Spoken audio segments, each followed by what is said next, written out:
apricots.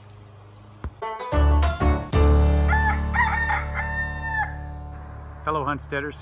Today is Wednesday, May 13th, 2020. The year of the Wuhan, China virus. Here I am out in the orchard next to my apple tree, and we're looking at the apricots. So we pruned this tree last year. It was loaded with fruit last year. You can go back and look at the video on that. So we didn't get as much fruit this year, but they are much bigger. Look at the size of these babies. They're not quite ripe yet, but they are getting there. So I am looking forward to harvesting these babies.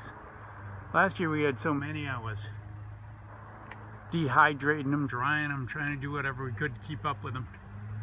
This year it's going to be very manageable, and I hope I can save every one of them. Thanks for watching.